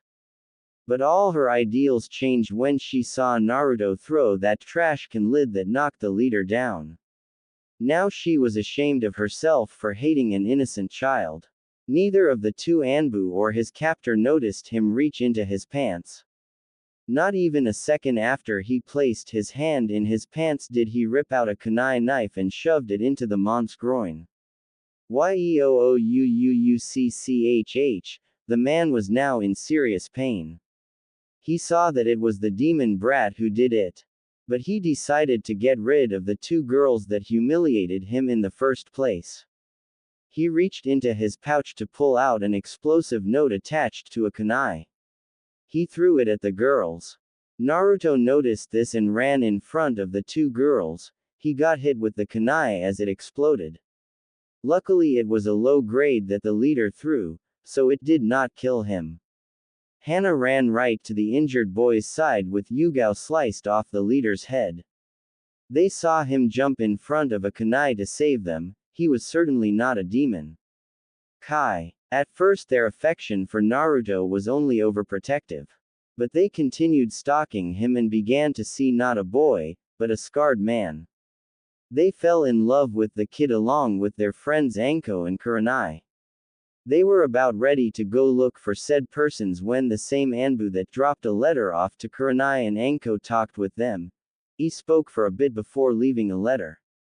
The reactions and writings were the same as was with Kurenai and Anko. Sandame's office. Sarutobi was currently writing down various parentage, citizen, and clan forms. This was his type of paperwork. Ha ha ha. Let's see the council control me when I make these decisions. Sarutobi was as happy as Jiraiya at a mixed hot spring during a swimsuit contest. He decided that now was the perfect time to read his little orange book. Naruto was currently walking up to the village gates debating on whether or not to punch Zabuza or to slice him with his sword.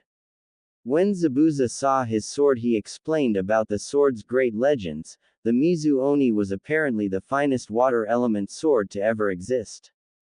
It had a series of specialized haijutsu. The scrolls were brought to Konoha by Naruto's mother. But Zabuza was basically a fangirl when it came to the sword. He would not stop talking about the legends of the great Mizu Oni. Finally, when they were about 20 feet from the main gates, he yelled at Zabuza. I get it, the sword is awesome. Now shut the up, you fanboy, before I shove the sword up your. Zabuza gasped. How could you defile such a godly weapon by shoving it up my unworthy? Haku was rubbing her temples at how annoying her father was when it came to legendary blades. She and Kyūbi were always talking with each other. Most of the subject was on how to seduce Naruto. Naruto stopped sleeping after the third day of waking up with Haku and Kyūbi sleeping in his tent. Now Naruto wasn't gay, he just held far too much respect for women to take advantage of them like that. He did not care how badly they wanted him, he was waiting until marriage, and the only way he was allowed to marry at 12 was if he had a new bloodline limit. Oh boy, is Naruto in the shit, but man, he is one lucky bastard. Toshiro had come with them and was carrying a special scroll that held his entire shop. He made a special seal on his shop that placed it in a storage scroll. It was about the same size as a summon scroll. Naruto was currently running through what Kyūbi-chan had told him in regards to his dojutsu. His Mangekyo Sharingan would only cause him to go blind if he forced a Haijutsu technique when he had very little chakra. Naruto had figured out how to turn off his Sharingan after a week of chakra control exercises. He could use the Haijutsu of the Mangekyo only a set number of times a day with his chakra reserves. He could use Amaterasu 4 times, Tsukuyomi 6 times, Kamui 3 times, or Susanoo 2 times. After using the techniques, he should have enough left for a few jutsus, but not much. If it was passed on in his family, it would just be like how the Sharingan gains its tomos. His Raken Byakugan had been purified by demonic chakra, so the usual personalities would not manifest in future generations, but he now had to worry about a second personality that was essentially the opposite of everything Naruto stood for. The second personality was also knows everything the real holder of the personality knows. If the personality gained control, he could regain control. He could use the Heavenly Archangel, the Punishing Penance, and the Hellish Wrath. The techniques themselves don't use much chakra. The Raken Byakugan is now a stage gained through means similar to how the Sharingan gains tomos. The only difference in form in regards to the Byakugan and the Raken Byakugan is that the pupil is far more visible. His Akuma Rinnegan was also purified. He will not wither away by not giving in to natural body functions. Kyūbi decided to remove that strength, viewing that a human not giving in to what a body must do, is basically a human calling themselves God. Naruto has been training with Haku-chan on Ice Element, when she wasn't trying to feel him up. Kyūbi explained to Naruto the various paths. Naruto knew he would have to resort to the Rinnegan's darker powers, but would only use bodies if he found it ethically right. He had already created a new summon. It was a dead lizard when he found it. When he turned it into a summon, he accidentally put the original soul back in it. Luckily, it grew attached to him. He made the lizard his personal summon, until he gets an animal path. He could summon it via a seal on his palm that had the kanji for lizard. The difference between the Rinnegan and the Akuma Rinnegan is that while the regular Rinnegan is a metallic purple in color, the Akuma Rinnegan takes on a tan color with the color around the pupil being a golden brown, but in the golden brown it looked like fire was burning. Check profile. His Kurai Shishugen was not changed by much. Naruto would still remember the faces of all those he had killed, but it would not haunt his memories constantly. He would mostly get random nightmares. Naruto had already had his Kurai Shishugen memorize his summon seal, just in case he needed to recast it. He had already used it to break down storage and explosive seals.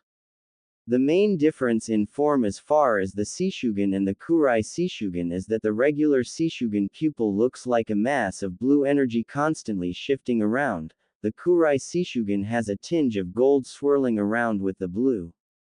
Naruto was still walking when he bumped into someone. He looked up to see the eyes of Hiyashi Hyuga. Naruto started trying to sputter out an apology, then Hiyashi started laughing. Ha. Don't worry Naruto, I'm not going to bite your head off for a small mistake. I actually came here to talk to you in a very important matter. Naruto was as confused as the rest of his group. The Hyuga head wanted to talk to him, the demon brat. What did Hiyashi Hyuga want? If I may ask Hyuga-sama, what is it that you need my student for? Kakashi did not know much about the Hyugas other than the fact that they had an extremely powerful dojutsu and that they were pretty cold towards people. Kakashi did not know if they harbored any ill will towards Naruto or not. You may all stay for this, for it will become public knowledge this afternoon. Naruto's company nodded. Now Naruto, all your life you have never known your parents. I'm sure you often wonder if they are living or dead. Well, I can happily say that your mother is still alive. Naruto looked to the ground at this. Guess she didn't want to be associated with the demon brat. Hiyashi immediately realized how he took it and was ashamed of it. No, Naruto, your mother loves you very much. She has been in a coma for the last 12 years and has finally woken up. I can honestly say she would love nothing more than to be with her son.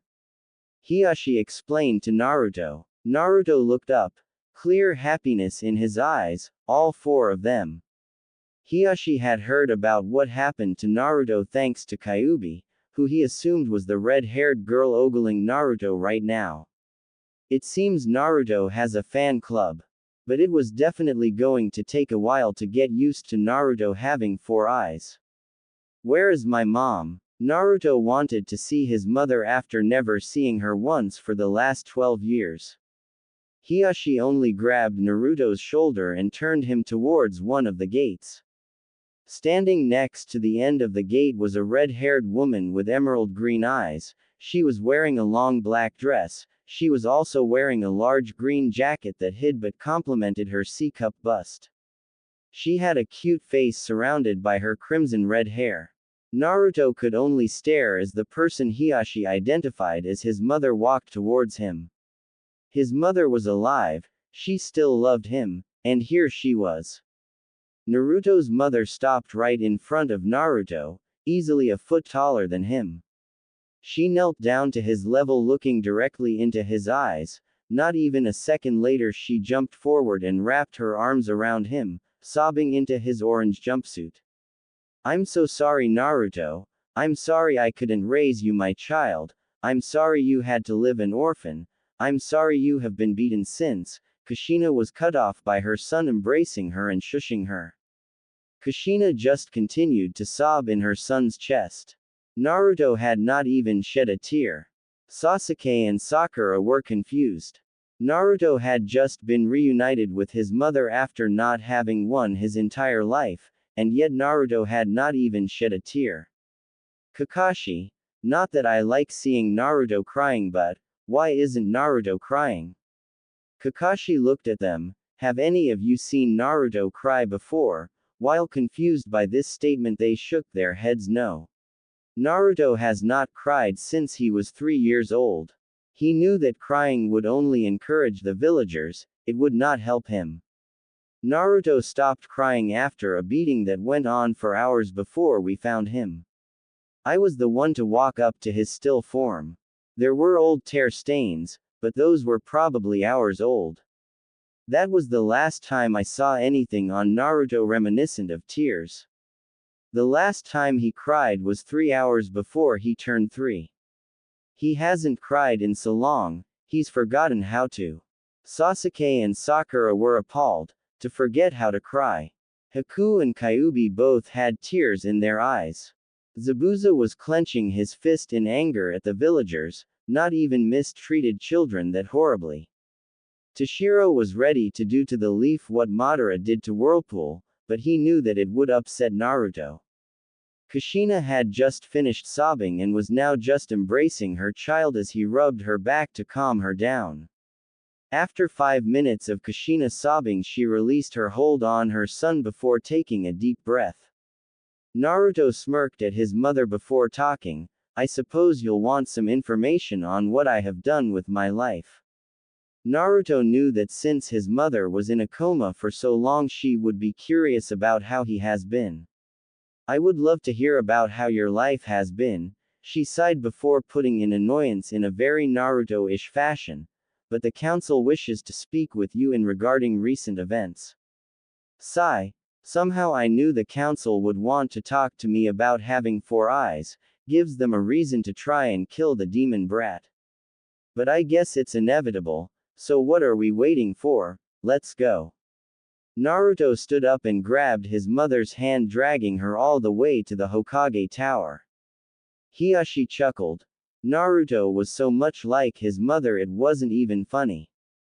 He remembers when Kushina was so excited about Minato being named Yondaime that she basically dragged their whole graduating class down to Ichiraku Ramen. He noticed that they were almost out of sight, so he turned towards the rest of the group. Lord Hokage would also like those present to be present at the council meeting. Grnnn. Hiyashi chuckled at their downtrodden looks at having to be at a council meeting. Hiyashi then began the trek to the Hokage tower, followed by Team 7 and the newcomers. Things are going to get interesting. Council chambers. The council was currently discussing the topic of Naruto Uzumaki. There were 3 sides to the issue of said blonde. One side wanted Naruto killed to prevent the beast from gaining control. This side was dominated by most of the civilian council and the 2 elders. The civilian council was mostly made up of pompous fools who thought they could control shinobi affairs. They were the ones who set up the assassination attempt on Naruto when he was 3 and had a law passed that anyone who tried to adopt him would be executed. They couldn't get enough support to execute the child, so they decided to just settle for ruining his life. They viewed Naruto as a threat to their power. Another side run by Danzo wanted Naruto to be turned into a weapon. As soon as it was discovered that Naruto was a Jinchuriki, Danzo practically jumped out of his council seat and demanded he be placed in his root division. He was immediately shot down by the Hokage and all the clan heads, as well as a few civilian council members. He tried countless times afterwards to gain the Gaki as his personal weapon. Once he found about Naruto's new bloodlines, he was even more adamant. The last group was run by those who wanted Naruto to grow up as he see fit. This sect was run by the clan heads and a few of the civilian council. The civilians who managed to help keep Naruto safe were the Ichirakus, the Kusaganas, and about 3 others. The clan council was completely for helping Naruto out of the hell that the civilians were forcing him to live. Most of the clan council has tried in some way, shape or form to help the blonde demon container, only to be shot down by the civilian council. Since Naruto wasn't a shinobi at the time, they could not do much. The council was still discussing when the doors to the council chamber slammed open, revealing Naruto Uzumaki and a red-haired woman that seemed to make the clan council uneasy, as well as a few civilians. Standing next to Naruto Uzumaki was the last person you wanted to piss off, the Red Death Kushina Uzumaki. Sorry old man, we just got back a few minutes ago. Naruto was panting so no one had seen his sudden transformation. Learn some respect demon br. Crash, the fat counselor's sentence was cut off by a hard kick from Kushina that sent the fat right into the wall. If anyone, and I mean anyone, insults my son again, Kushina raised her head enough to show her cold green eyes while releasing ki. I'll kill you. The civilian council was now completely terrified. Kushina Uzumaki was not one to piss off. Their fears were quelled when Tenten Kusagana started talking. Oh my god, you, pointing to Naruto, are the son of the Red Death. Tenten ran up to Naruto and started shaking his still exhausted form while yelling, please, please, please, please, can you get me an audience with your mother? Please I'll do any thing. Tenten stopped shaking Naruto when she saw that he had 4 eyes, each one with a different form. The top right one had an onyx color. The eye below it was Naruto's normal colored eye, just a bit lighter in shade. His normal left eye was replaced by the white eye of a Hyuga, and his top left eye was a light shade of purple with black rings surrounding the pupil. Tenten was sputtering at the sight of Naruto's eyes. So much so that she forgot what she was asking him. Her father Tensai Kusagana got up and escorted her back to her seat. The discussions were about to begin when the door opened revealing Hiyashi Hyuga with Team 7, and 4 newcomers. One was a brown-haired male with a scar running down the side of his face. He was currently wearing a blacksmith suit while carrying a very big storage scroll in the same fashion as Jiraiya of the Sannin. The other was a large well-built male with bandages covering most of his face and had a giant guillotine on his back. The next was a red-haired female that was wearing tight black short with black-colored short dress that had long slits on the side. For a shirt she wore a tight-fitting shirt with long sleeves that went about 6 inches past her hands. She had her red hair in a fashion similar to the Hyuga genius Neji, the minor difference being that her bangs were let loose. The last person was a young ebony-haired girl wearing a long dress, but she had on an extremely tight shirt that showed off her belly button. She had on an open vest that only reached just below her armpits. Her hair was arranged in a bun. Sorry we were late. Zabuza needed to check on something. Apparently his wife is in Konoha and he needed to check the apartment complex she was in. Hiyashi had met strange people, but Zabuza's wife certainly takes the cake. She looks like an older Haku really. But she acted like Hinata when she was Naruto high. The thought scared him. Hinata may be shy, but when it came to Naruto, do not piss her off. The last person who made that mistake couldn't walk for a month and was pissing out blood for 3 weeks. I need to make sure she is okay. She said she'd be here in Zabu-kun. The counselors looked out the door to see a black-haired woman with a small bump in her belly wearing a large dress walk in. Zabu-kun, only 3 more weeks until we get the tests back. Then we'll find out if it's a boy or girl. Everyone looked at Zabuza confused. You could go to the hospital and find out the gender in 10 minutes. My wife's family has old traditions that she likes to follow. It's a little odd, but I still love her. Got a problem with that? Everyone noticeably shuddered. As we were saying, we are here to discuss the topic of Naruto Uzumaki. Naruto, Team 7, and the newcomers, I will call them newcomers until I separate them, left the room along with several people who also were brought by the council. Those who had been brought by council members were Hinata Hyuga, Suzuri Uchiha, Kurenai Uehi, Anko Mitarashi, Hana Inazuka, Yugao Azuki, and Tenten Kusagana. Naruto was feeling very uncomfortable right now. He was getting lecherous stares from Kyūbi, Haku, Hinata, Anko, Kurenai, Yugao, Hana. Suzuri was noticeably having difficulty seeing him. Kyūbi seemed to notice as well. Kyūbi walked over to her and took her to the side. She did a few hand seals before placing her hand on Suzuri's forehead. Suzuri then fell asleep. Kyūbi walked over to Naruto. Naruto-kun, I kind of need to speak to you in private. Kyūbi sent a look at the glaring girls that immediately seemed to avert their gazes. It's extremely important to me. Naruto knew that Kyūbi liked him, but right now she was being completely and totally serious. Naruto nodded his head and Kyūbi led him to a closet. Before she opened the closet, she did a few hand seals that Naruto knew were genjutsu seals. She then touched the door with her pointer before opening it and dragging Naruto inside. Naruto closed his eyes at the sudden rush of air before it stopped. When Naruto opened his eyes, he expected to see the inside of a closet, but instead he saw a beautiful forest. The sky was a dark blue, showing that it was after dark. The moon itself was a beautiful shade of light yellow glow that shone through the clouds just passing above its bottom section. The ground was covered in beautiful lilies and roses of all shades. He turned around to see a great waterfall that ran into a clear blue lake. The lake was teeming with fish and the rim of the lake was surrounded by water lilies and frog pads. The most beautiful thing though was the spiral rock that looked like it had a staircase going up the spiral. A snake-like arrangement of rocks led up to the spiral.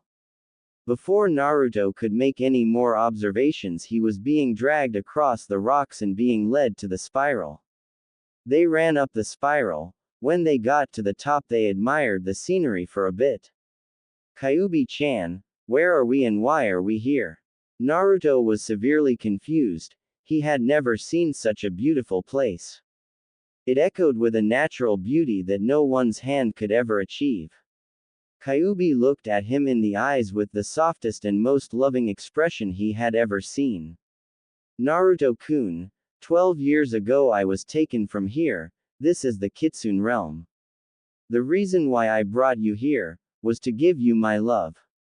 Naruto was shocked and confused now. How could bringing him here possibly show him love? When I awoke from being sealed inside of you, I saw your life.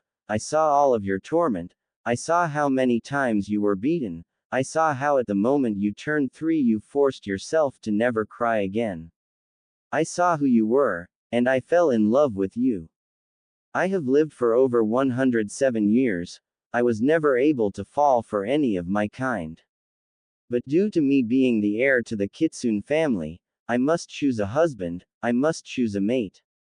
Kyūbi sighed before continuing. Naruto, Kyūbi is only my title, my name that was given to me by my mother and father. A name to a Kitsune is extremely valuable. We keep our names a secret to all. We are identified by our accomplishments or titles, until we tell one person our name. The one whom we tell our name to will become our mate. They will become the only person that we may make love to, the only one whose children we can bear. Naruto Uzumaki, I ask you, as I give you my name, will you have me? Naruto was shocked. The Kyūbi was asking him to be her husband. Naruto did not know what to do. He opened his mouth only to have Kyūbi's finger be placed on his mouth. Naruto-kun, I will tell you my name, but the choice to become my mate is yours. You will have 3 days to decide on what you wish to do. If you say yes, I am yours. If you say no, you may never speak my name to anyone. Naruto nodded his head in understanding, thanking Kami that he did not have to decide right then. Naruto-kun, she pressed her body to his, my name. She brought her head next to his ear and whispered, as Kaisei. Naruto blacked out as they were pulled out of the Kitsune realm. With Naruto and Kaisei had just returned to the room and only a minute passed there. They walked back with their group. Naruto saw Suzuri waking up and went over to her to see what was going on. Suzuri had just woken up from that jutsu that the red-haired girl placed on her. The girl said she knew she had a hard time seeing. She said she could fix it.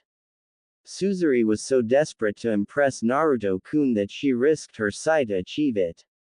She began to open her eyes, expecting to see things blurrily. Instead, she saw things just as, if not more clearly than before she gained the Mangekyo.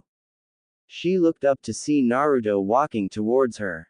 General Pav. Naruto was walking towards Suzuri. He wanted to know how she was doing. He saw less and less of her as the years went by.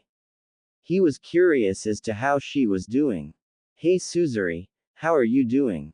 Suzuri looked at Naruto and noticed that he had the black onyx eye of a Sharingan user in the eye above his usual right eye. Now believing her earlier conversation with her father. Hey Naruto-kun, can I talk to you about your Sharingan? Suzuri wanted to absolutely ravish him until he was tired from making love so much, but thanks to her older brother Itachi's training she was able to quell that desire. It did not do anything to quell the desire she had for Naruto. Sure, I have some questions of my own. The two sat down and conversed on various Sharingan secrets. Naruto was astounded that she had the Mangekyo Sharingan. Then Naruto asked the question that was eating away at him. How are we related? Suzuri expected something like this. Luckily her father told her of his mother's heritage. He refused to tell her about his father's heritage, yet. Naruto-kun, the relationship between us is extremely distant. Our relation is about 1/200th of our gene pool. We are so distantly related we can't even be considered cousins. Much to her relief, she did not think she could go on living if she could not be with Naruto because blood relation was too close. But my father knew about your mother's heritage. He decided to tell me knowing that I would be able to tell you, although I would have to explain a little history to you. Naruto nodded his head. Okay, we will have to start off with the Uchiha clan over 100 years ago. The Uchiha clan was enemies with the Senju clan of the forest. We were rivals in all things. Back then, it was the strongest of the clan who led it. During that time we had a few separate branches of the clan. But these branches were more so separate relatives that had a farther relation to each other but still carried the name Uchiha. The total number of Uchihas numbered close to about 500 clan members. Each branch believed in different ideals. The branches were numbered through strength. There were 7 branches in total. Each branch specialized in something. The 7th branch specialized in armed combat. In terms of close combat they had no equals within the clan. The 6th branch specialized in long-range support. They could fire an arrow from over a mile away and still hit the target they intend to hit. The 5th branch specialized in medicine and poisons. They had books in regards to various herbs and medical techniques, but they could create the perfect poison as well. The 4th branch specialized in infiltration. If they did not want you to see them, you would not see them. The 3rd branch specialized with mid-range support. They were greatly specialized in the use of fire jutsu and pyrotechnics. The 2nd branch specialized in combat by use of other forms of ninjutsu, taijutsu, or genjutsu. They never used techniques that they learned themselves. They only used techniques that they had copied from others. The final branch was the 1st branch. They were the only branch to implement parts of all the other branches into their combat. The 7th through 2nd branches were essentially separate clans of Uchiha, and the 1st branch was the binding agreement of them. But the 1st branch was extremely possessive of the Sharingan. They believed that breeding within the clan would produce perfect offspring. The leaders of the 1st branch copulated. The two of them were never apart, and they had known each other since the beginning of their lives. They were born from the same mother and father and were taught that to bear children of one who was outside the clan was the greatest dishonor they could ever achieve. The two of them were not just brother and sister, they were twins. They had copulated, saying that their pureblood offspring would become the strongest of all Uchihas. Their first birthing bore 2 sons. The first of the twins was named Madara Uchiha. Naruto clenched his fist at the name. The second twin was Izuna Uchiha. The two of them were named as the beginning of a future Uchiha clan. 9 months after the birth of their sons, a member of the seventh branch offered their child, a girl by the name of Aiju Uchiha, to be the bride of one of the two twins. She was raised by the first branch, but held the ideals of the other branches that opposed inbreeding. Madara Uchiha had been going blind from overuse of his Mangekyo Sharingan. When he finally went blind, he did the unthinkable: he murdered his brother and took his eyes. He became the first Uchiha immortal, for gaining the Mangekyo will give the user immortality.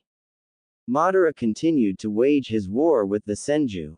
After 20 years of life, the leader of the Senju clan, Hashirama Senju, came to Madara asking for peace. The only reason he agreed was because all the other branches wanted peace. Years later, he was beginning to believe it was time for Aiju to fulfill the duty his parents had taught them. But he did not know that his clansmen had fallen in love with the Senju leader after his first wife died in childbirth. She had been pregnant with his child only a week when Madara found out.